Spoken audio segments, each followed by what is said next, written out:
problem in people's like self-confidence. I feel like the whole thing, the followers thing, I think that really kind of gets in the way, but like I look at it too, and like it gives me a little bit of validation, and it lets other people go, oh, like you're growing, and it's you know, all that kind of stuff. But at the end of the day, I think young people, including myself, you know, like I think, and for the future, I think they just need to focus on being authentic. Hey guys, welcome back to CALVATION episode number 9. If you're new to this channel, subscribe. A podcast, listen to it, share it to your friends and family.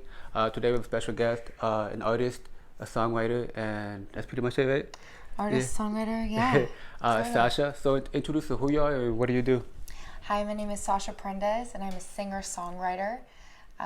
That's kind of my whole life. It's just music. So why do you choose music? Why not ask sports or other things? You know, music came natural to me. It's something that, in doing sports and in being involved in other activities, I always felt music pulling me back. So that's why I do it now full time. And so what kind of genre you do? Romantic, right? Or what other kind of genre of music? It's kind of hard, I feel like, to kind of put it in one category, but essentially pop music. Oh, okay. But I love hip hop. I love hip-hop, bass. I love beats. So my music is a little bit of like Can you pop. rap too? Or? I rap in private, Oh, but okay. I don't. But you haven't released a song that you rap before. No, I haven't yet. So. Are you practicing right now, or? No, I'm mostly a singer, and then I do some spoken word, and I do a little bit of everything. But yeah, I'm down to try everything. I love bass, hip hop, R&B. Yeah. So what do you think about the collab with country music and rap? I think it's great. Great, right? I think it's so great. I think it's really nice when people can come together, and music is the one thing that brings people together always. So I think it's great. Do you do Spanish and English or just English? I do. Oh, you do both? Yes. Oh, wow. So I've kind of been incorporating a little bit of Spanish at a time. Okay. I have some songs that are 100% the whole thing is in Spanish. But lately, in some of my songs, I've just been adding phrases and words and sometimes entire verses. Kind of Spanglish, because I feel like that's also who I am. Yeah. I'm a mix of both. Hispanic, and I can go from English to Spanish in the same sentence, you know? So I feel like it's cool to kind of show that in music. So a lot of my new music how long have you been in the that. music industry? I've been doing music full time for a couple of years now, like 3+ years. Yeah. So what has been one of your biggest accomplishments so far? I think my biggest accomplishment has been to release music. Release music, every song you release, it's a good feeling, right? It takes a long time to finish, you know, one song. Sometimes it's quick, sometimes it's not. But it does feel good to like go on Spotify or tell Alexa, like, Alexa, and play Yellow Sweater, and she'll play Yellow Sweater. It's really cool. So that kind of stuff are like little moments that, as an artist and as you're going through this journey, you want to appreciate the little things. So what are some of the ways that you create your own songs? Like, do you are you very creative with just being alone, I guess, or just take a walk, or how do you like create new songs? A lot of songs I write them by myself. Oh wow. Driving in the car. Oh, okay. I just put on my voice notes and start singing. Just starts freestyle singing. Whatever's on my mind, singing with the song on the radio. But the other majority of the time, I'm in my house, I'm in my room, I'm somewhere by myself, and I just let it out. Or if I just went through something. Yeah, I do everything on my phone. Everything is on a voice note. Okay. So I record it. Or any type of vocal recorder. I just keep it with me, and I just record and then go back and listen to it later. So who inspires you in the music? So many people inspire me, all the way from Taylor Swift, Drake, The Weeknd, but like even further back, you know, like Billie Holiday, Sade, Aretha Franklin, Whitney Houston, just a lot of fantastic people. Like Dido, her voice is crazy. Oh, yeah, that was crazy. You know, so like a lot of people just really inspire me, and I take from all of that. So how do you learn from those people? Do you watch the videos, or do you watch other videos that makes you learn more about music? How do you learn from these? I guess it's a mixture of everything. Yeah. Nowadays, everything is very visual, so you have to have like, you know, videos and lyric videos and tons of content to go with each song. But like back in the day, they didn't really have that. So for me, I feel like it's a combination of just the feel of the song. If the song moves you, if the song makes you feel some type of way. Because I feel like right now it's so easy to release songs than back 20 years ago. And I feel like so many people are like taking the opportunity just for granted they're not releasing as many songs, or they're just not putting songs, or they just don't want to sing. But back then it was so difficult compared to right now, because you actually released SoundCloud. I think this is one of the greatest times to be alive and be doing music, because we have even more freedom to put our work out there and collab with who we want. And being an independent artist is so cool because there are no restrictions, and you make your own choices and you make your own rules and you work with who you want. It's really fun. Like this part of the journey is really fun and exciting. And also, I've done a professional singer before too. He told me that there is a lot of opportunity, but also there's a lot of competition as well. Yeah. One of the biggest competitors in the industry too. So I try to not compare myself to other artists and other people. Yeah. I really try to focus on what I'm doing. So if I see somebody out there who's like killing it and they're posting videos and they're doing their thing, like, I love it. I get excited for them because everybody's on, a different level, a different climb. Yeah. But we're all doing the same thing. We all want the same thing. Yeah. And that's the most important part. You have to want it. So even though there is a lot of competition, there is room for all of us. We need music. Yeah, we don't just want to listen to the same things over and over again. We do, but there's always room and opportunity and desire and demand to want to listen to new music. So I'm just do it. Put it out. Go for it. So along this journey, how do you deal with the haters? People talk bad about you, or they don't really support you. So how do you deal with that? Put yourself in a positive mindset situation. So I know right now that I'm not going to be everybody's cup of tea, and that's okay. And a lot of times when I ask people to work with me, I'll be like, hey, check out my music first, and if you connect with it and you think it's cool, then let's work. And sometimes they do, sometimes they don't, and that's okay. Music is very subjective. So with haters or with any sort of negative stuff, I typically delete that kind of stuff, and I also delete it from my mind. Just take it away from mind. Yeah, it doesn't matter. Right now, as your following grows, you're still searching for the people who vibe with you. So if there's 7 billion people in the world, but 20 million people vibe with your music, that's okay. That's all you need, So it's about how to have your own audience around you. And not everyone's gonna like you, but that's okay. You can't let that stop you from going for it. So I just how do you connect with the audience then? Or what do you do to keep them close to you? Other than writing songs about my life that are all true stories, but I tell them that they're true stories, and I make the videos very descriptive and very specific, and I write a lot under my pictures so that people can see, and if you read it, it means you're interested, in what I'm doing and what I'm feeling, and that part's been really fun, but also kind of scary. I've been showing more emotion in my Instagram stories. People get to know you more, I guess. Yeah, what I'm going through, and I'm being, I've lost people in my life. I've had to cut people out of my life. We've all been going through these different changes emotionally, mentally, and nobody sees that part. People just see the music and the pretty pictures and the videos, and all of that is super cool, but they have no idea that I had a mental breakdown last Saturday. Oh, wow. So it's really important to I think, to not hide that aspect. To show people the real, what it is to be successful, I guess. Just the climb. Just the climb. It's not easy to climb a mountain. And if you're really shooting for the stars, that's what you're doing. And you're going to get knocked down a whole bunch of times, but, So how do you overcome those problems in your life? I just focus. I've been doing a lot of things for my mental health. Specifically, I'm now going to the gym consistently. If I can go every day, I'm going every day.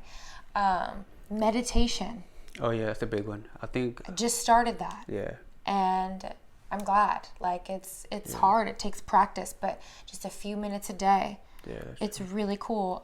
Just collaborating with people who inspire me, who work just as hard as me, if not harder. And just being grateful. So when you have something hard in your life come, for me, I remind myself, okay, what am I grateful for? My house, my cats, my friends, my team, this couch. Little things, big things, all things. And then you just remember how blessed you really are. Yeah, because I feel like people forget to wake up grateful because they spend time doing other things instead of actually being grateful for something. Yeah. And they just lose their mind, just start thinking negative, over speeding themselves. And once you recognize that happening. It's up to you to make that choice to say, okay, I need to slow down. Maybe I should start meditating. Maybe I should start going to the gym. Maybe I should listen to classical music and like stretch and drink some tea and, you know, just like self-care. It's really important. So what are some of your routines that, you know, you wake up, you're gonna have a good day, maybe work out, take a breakfast. So what are some of your routine that you do to have a good day? A good day does start with going to the gym. Go to the gym? Yeah. If I go to the gym in the morning, that's really awesome. And if you don't? If I go at night, it's okay too. Oh, I you still go at did night? it. Like I went right before you guys came. I came back from the gym. I was like, I'm going to the grind, don't stop. Yeah, exactly. It doesn't matter when it is. I still go. But wait, so if you don't work out in the morning, do you feel like less active? Because I know I do. If I don't work out or go for a run, I feel less active. Totally. Yeah. And then it kind of, even though if I'm doing something like shooting a music video all day, or I'm in the studio all day, or I have a show, so I'm at vocal training, and then I go to sound check the whole bit. If I'm doing that kind of stuff and I don't make it to the gym, I get a little bit mad at myself. Oh, because sometimes going to it just gives you that extra energy too. Yeah, that's true. But I still know that like I worked really hard that day. Yeah, that's true. You know, no matter what. Yeah. So yeah, good day starts with tea, and I love to cook breakfast, and I feed the cats, and we have tea and relax, and and then go to the gym, and then, you know, come back clean. Yeah. I'm a bit of a clean freak. Yeah. I clean all the time. Yeah. So I know you're very busy. Like, was there ever a day where you just like take a break, just to like you have all these, you know, responsibility, just take a few days off? Because I know people like they might burn out if they don't take a break. And also when they come back, they're more creative and they feel better about themselves. Yeah, it's super important to take breaks. For me too, I know my manager Ashley has really helped me do that. She's like, you just need to check out, or we'll be out partying, and I'll be like drunk, and I'll be like, okay, don't forget, we have 1, 2, 3, 4, 5, 6, 7, 8, 9, 10 things to do tomorrow morning. And she's like, Sasha, can you stop talking about work? And I'm like, I'm sorry. You know, so we just kind of like spaz out a little bit. I spaz out a little bit and get over, you know, sometimes overwhelmed, overworked. But at the end of the day, like, I'm grateful for it. Like, it's a lot of hard work. Yes, it's a tough schedule. But you love it. Yeah, you have to be flexible and you have to go from here to here and make things happen. But I love it. I'm so grateful to be able to do this every single day, and to see the progression and the growth and the songs, and even us being together here right now. This is through growth. You know, this is through Instagram and collaborating. So how do you invest yourself? How do you put yourself in, like you said, growth? How do you invest in that in the years? What do you mean? Like, how do you invest in yourself to be a better person or have a better mindset throughout the upcoming days? Because some people read a lot of books, some people read videos, some people audiobooks. Audiobooks? Yeah. That's been my thing. Yeah. That has been my thing, and I really love it. And I have a couple authors who I like. And what kind of books do you a lot of them are just about like, a lot of them are self-help. They're just like motivation. They're beyond motivation. They kind of just tell you to like get out of your head. Yeah. And sometimes you can't do that unless you have something telling you that and a constant reminder. So for me, it helps to be at the gym and be listening to an audiobook. That's reminding me. You don't listen to music while you're working out? I usually do. Some days I do. Sometimes I need it, and I'm just like, ooh. But actually, lately, and for the last several months, I've been listening to audiobooks when I'm on the Stairmaster, while I'm doing weights, everything. Yeah. And I'll be on there like, oh my God, you know, more energized, you know, and like it kind of ignites me, and it's like, it's just a positive thing, and to have it in your head, even if you're not fully paying attention, it's still going on in your head, because sometimes we get lost and we feel like we need a person to tell us this, but like you have to find those mechanisms to help yourself. Yeah. Because even myself, like even after I read books or even a podcast, I feel so much, I guess, smarter and better about myself, because like even without the podcast, like I'm kind of lost. Like I have no motivation. Like you said, it's all about self-motivation. Yeah. But after that, you feel so much better. Like you said, energized. You want to keep going and going and going. Just humble. Yeah. Pretty much it. You do. It's awesome. So, what do you see some of the artists right now that are like, I guess, not making mistakes or things that they should be doing right now that you see a problem? I see a problem? Like the young artist.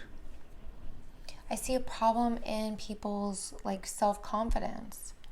I feel like the whole like thing, the followers thing, I think that really kind of gets in the way. But like I look at it too, and like it gives me a little bit of validation, and it lets other people go, oh, like, you're growing, and it's, you know, all that kind of stuff. But at the end of the day, I think young people, including myself, you know, like, I think, and for the future, I think they just need to focus on being authentic.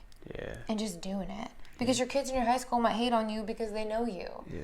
And they're like, oh yeah, she'll never make it. But like, really, like, it doesn't matter. Yeah, I feel like people nowadays are like, they're afraid to even post something because they don't get enough likes or they don't get enough love or support. Yeah, and I feel like that too sometimes. I'll be like, oh my God, I spent so much time on this shoot, or I spent so much time on this picture. I love this picture. And then it's like nothing. Yeah, and then I post another picture that I didn't, you know, it was okay. And then it's like, oh my God. But then it's also like, who are you posting for at that point? Like, why am I posting for the validation of other people? This is me. You should want to follow me because you like me. Because you want to learn more about me. Because you like my music. You like the things that I say. You like that maybe we're going through similar things.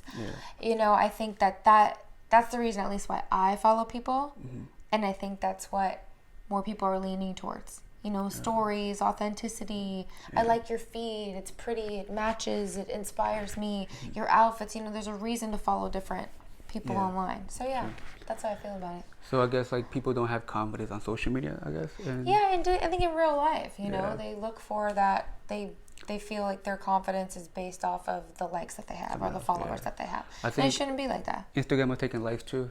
So people are going to have to be more creative. I haven't seen that yet. I haven't seen it either, but I guess people are going to be more creative on content now, which is pretty good now. Which will be great, because then you're not posting just because like, somebody liked it. Because I see a lot of fake influencers that just buy followers, but yet they don't have that many likes, you know?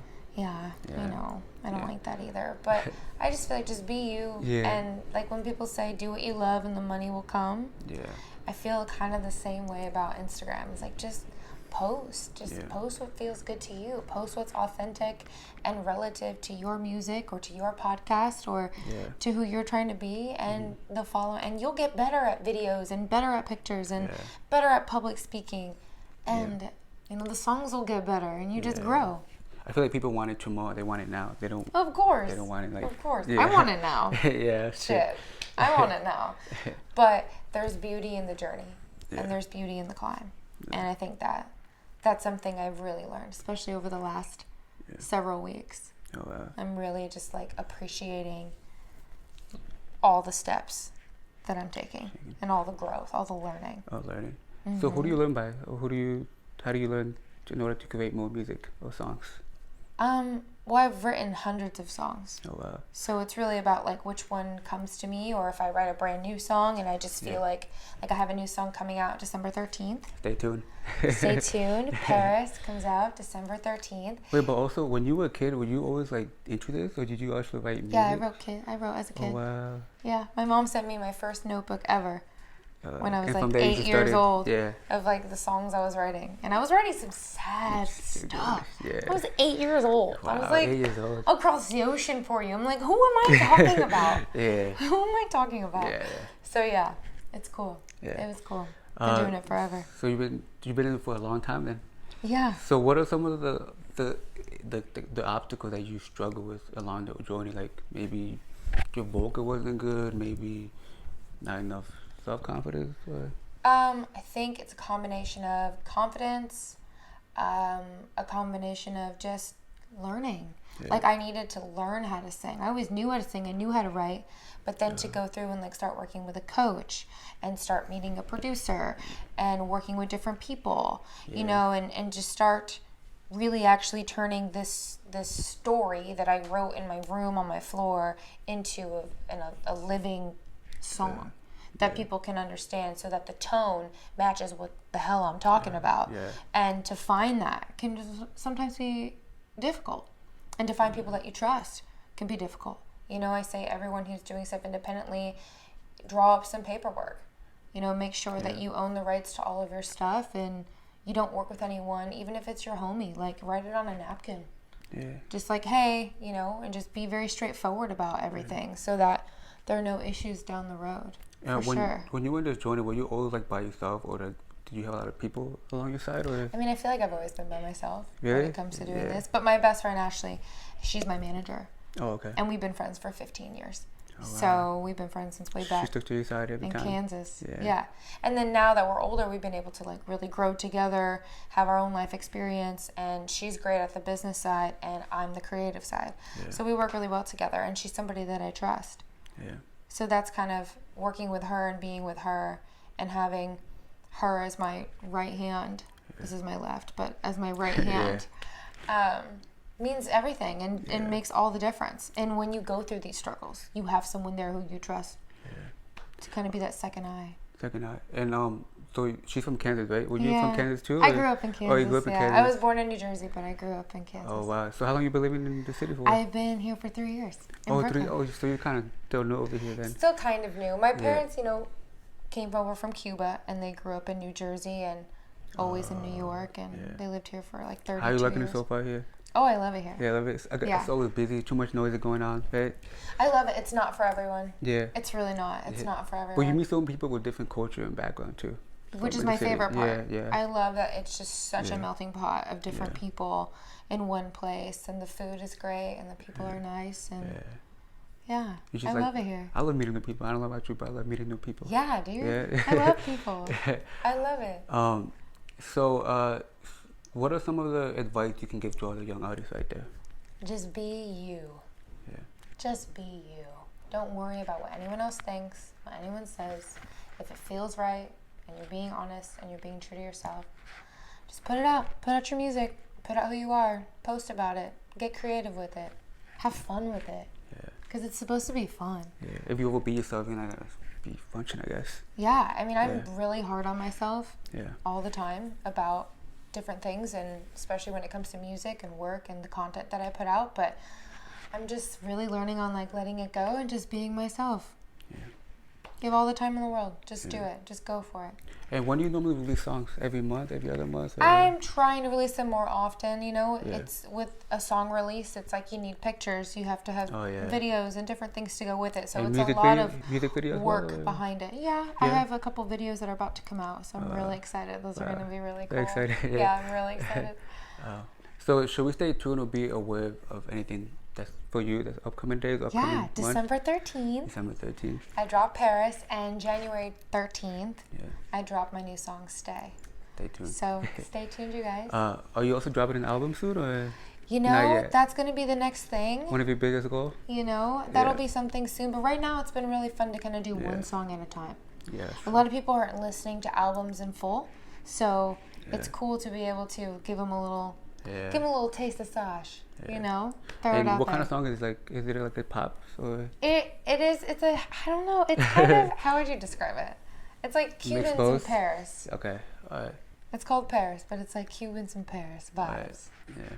But yeah, I'm very excited. I'm really thrilled. It's gonna be fun. I worked really hard on it, and we know that 2020 is coming. Are you expecting any big goals in the upcoming? Yeah, I have a whole list of goals for 2020. 2020. And all of it involves just putting out music. Yeah.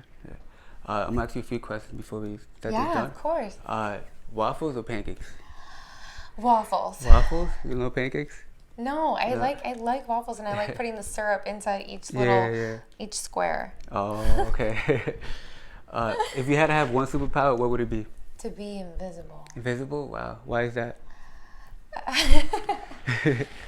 I like being able to move and no one can see me. Yeah, that's true. Yeah, kind of, Last one. Last one.